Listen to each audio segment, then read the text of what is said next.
Alright guys, in today's video I have a 2015 Dodge Ram.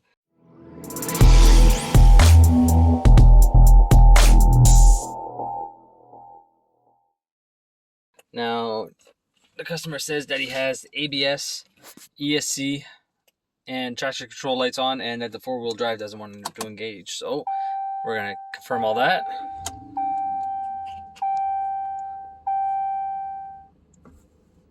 And we have ABS, check engine, ESC, and service anti-lock brake system. And four-wheel drive system temporarily unavailable. So we just confirmed the client's concern. Now what we're going to do is take and scan for codes. I'm going to bring up the hotel for this one. Alright, let's load it up. So we're going to do a full system scan. And while that is going on, I will pause you guys so you guys don't have to see it go through all the scan. Alright, brought you guys back. Now, the codes that we have are in the PCM, the ABS, airbag, instrument panel, body controller, electronic power steering. So, what we are going to do is go check out the codes into the PCM.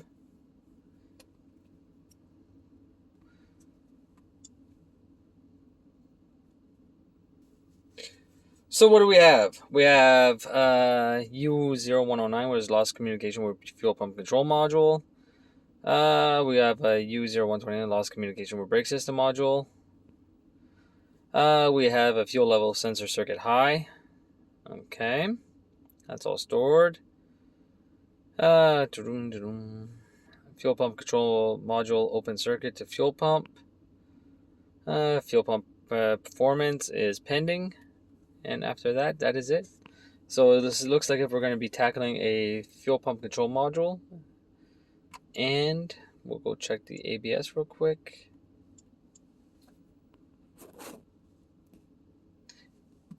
Read some codes.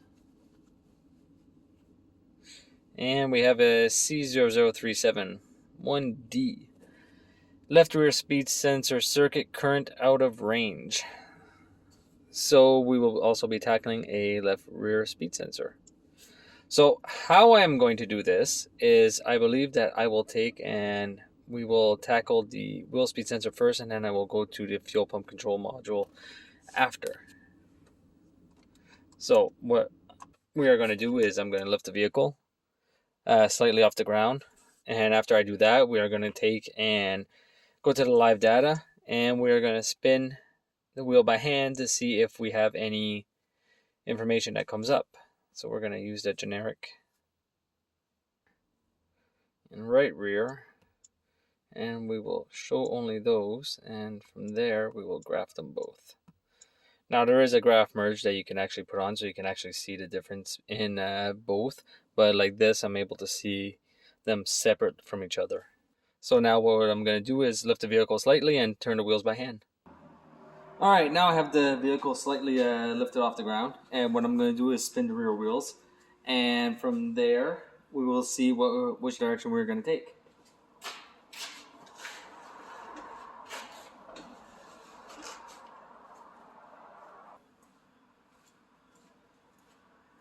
So what I'm going to do is bring you guys along. I'm going to start the car, and we are going to drive the car on the lift.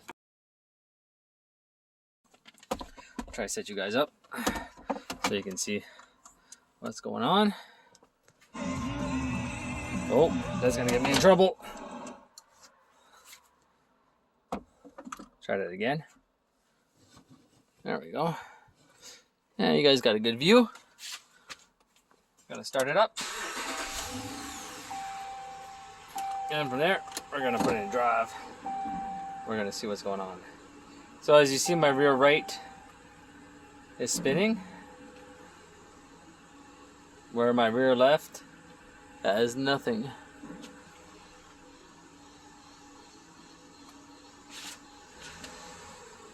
Give you guys a small look there. Try to zoom in for you. Let's see. There we go. That's the rear right, and rear left, well, there's nothing happening on the rear left. So, pretty definitive that we do have an issue on the rear right. So, what's next is that we are going to take and lift the vehicle up higher. We're going to go in the back and we're going to inspect the wiring quickly.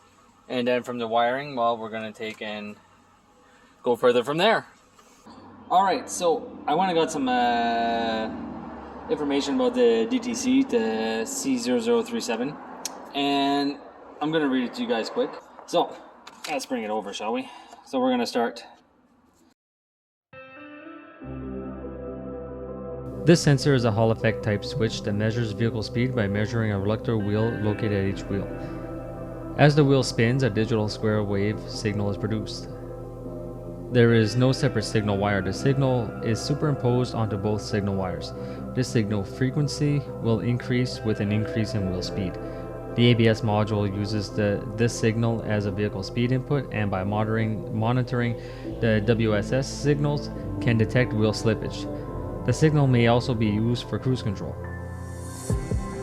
The control module sends 12 volts to power an integrated circuit (IC) in the sensor.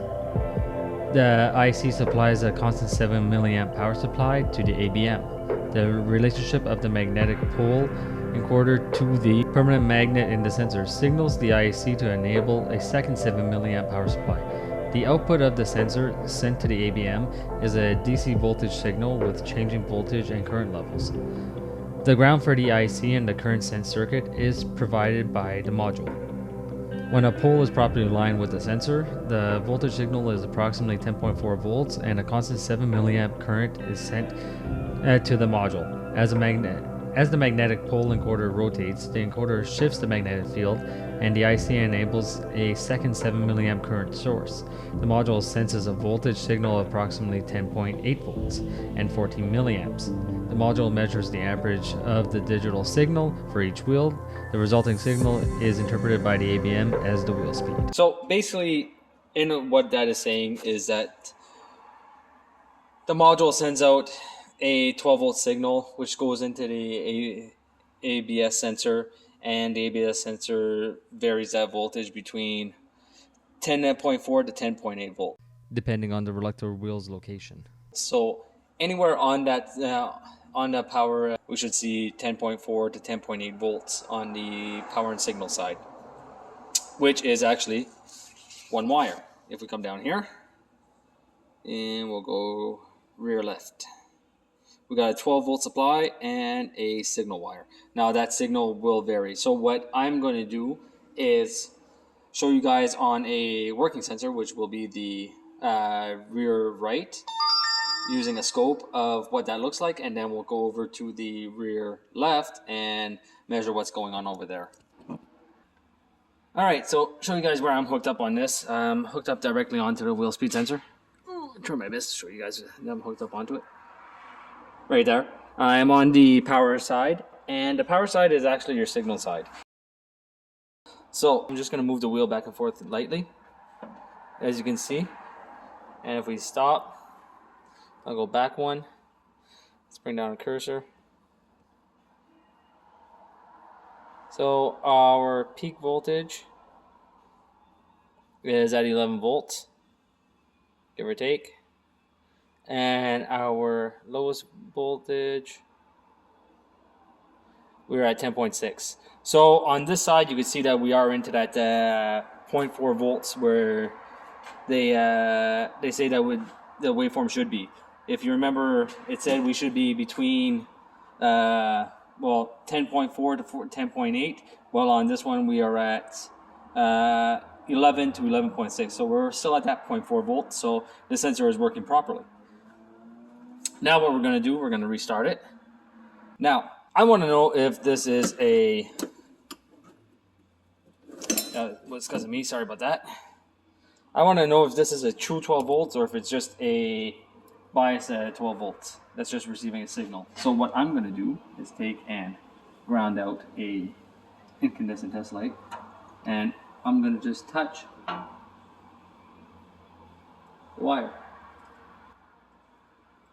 And as you can see, it gets pulled down to ground, as soon as I touch the wire. So that was that tell you that it's just a it's not a real 12 volt, so it cannot carry a lot of current. So if you take a test light and try to test it on this system and expecting to see a real 12 volts, what's going to happen? You're not going to see anything. It's you don't use a test light to test these circuits, which is what I want to see. Now, if we take an LED test light, an LED test light might still drop it, and I don't have an LED test light onto me, which would have been a nice thing to bring, but I didn't bring one.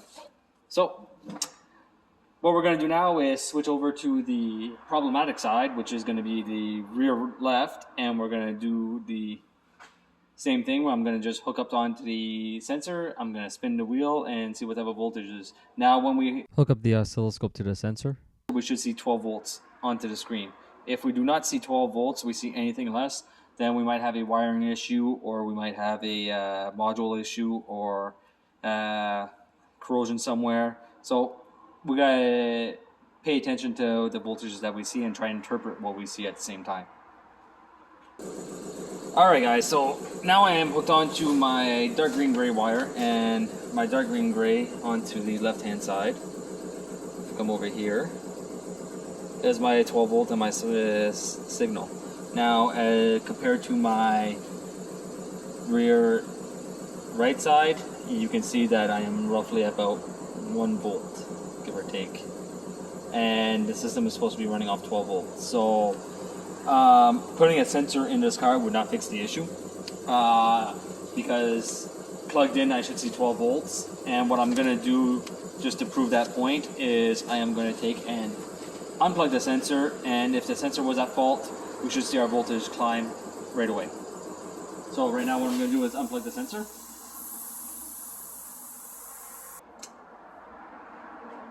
So as you can see, we had a small increase in voltage. Now that increase in voltage is not very substantial.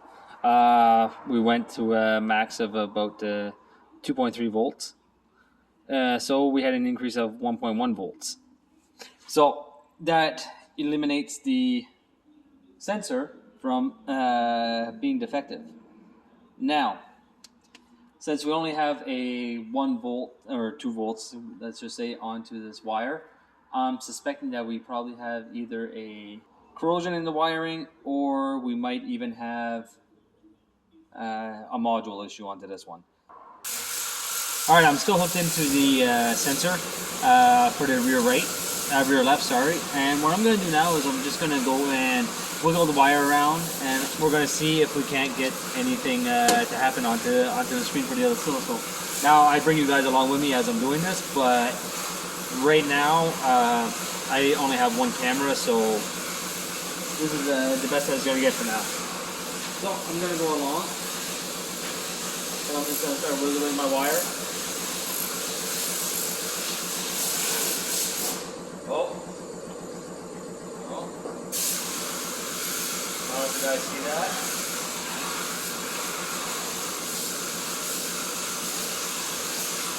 There's a spot. No. Alright, hey, look at that. We are up to 5 volts onto the screen. That was better than 2 volts. Alright, so I'm going to bring you guys along. I'm going to show you guys where I was just checking the wire, because sometimes before you go into a big diagnostics, it's better just to do a visual, right? So I was following my wire, wiggling my wire all around here. All around here. Nothing, nothing, nothing. Then I come over here, and this guy was already undone. I don't know if you guys can see. Probably not.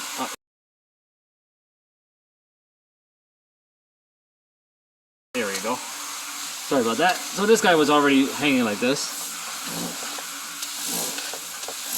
And I'm going to put you guys on the scope as I move it. I'm just going to push it with the light.